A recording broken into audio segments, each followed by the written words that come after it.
viewers, welcome to my personal vlog. This is here again for another video, and samahan niyo ako ngayong mag-aayos nitong aming fake na fence. So bumili yung amo ko ng plastic na fence ito. So kailangan ko siyang idaing doon sa lupa para tumayo yung fence. So ito nga ginamit ko yung parang pala. Grabe, nakakapagod talaga, tapos ang init pa naman. So habang natutulog ngayon yung alaga ko, binibilisan kong i-arrange itong garden. So ito yung garden namin ngayon. Bumili pala si madam ng mga plants. Nandun na yung mga plants, kaso lang wala pa siyang yung soil at saka yung pot hindi pa dumating. So temporarily ayusin ko ito. Iayos ko itong mga fence habang tulog pa yung alaga ko, kasi mamaya pagising nila napakagulo na namin. Grabe, nakakapagod talaga.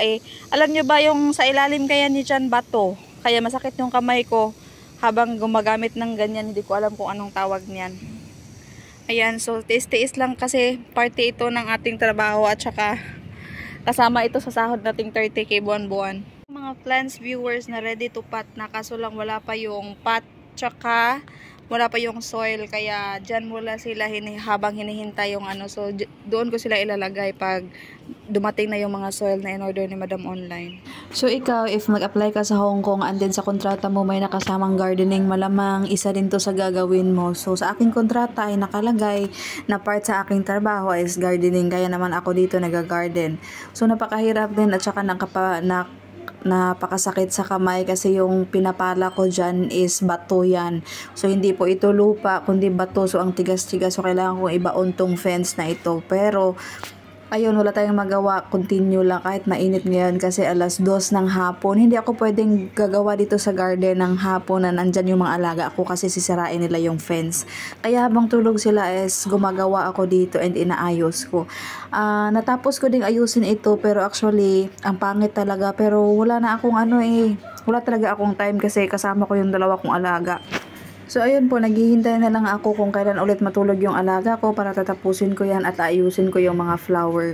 Kaya meron akong time mag video dito dahil nga tulog sila. So kayo, pag nandito kayo sa Hong Kong, lalo na pag meron kayong lupa, kasi maswerte ako dito kasi medyo malaki yung bahay ng amo ko, kaya nakapagtanim-tanim ako. Pero kadalasan kasi dito sa dami ng tao sa Hong Kong is super maliit na bahay at tapos walang lupa, wala nang part ng taniman. So meron mang tanim-tanim yung mga pat lang. Sinabi nga nila na pag nasa lupa kayo maraming pera yung amo nyo, kasi nga bihira lang talaga ditong nasa lupa. Kadalasan yung nasa malaking building na ang tawag nila flat, dyan yung mga bahay ng mga ibang amo.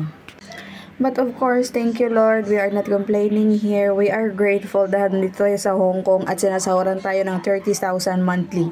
Dahil itong sahod natin ay hindi natin matatanggap sa sa Philippines.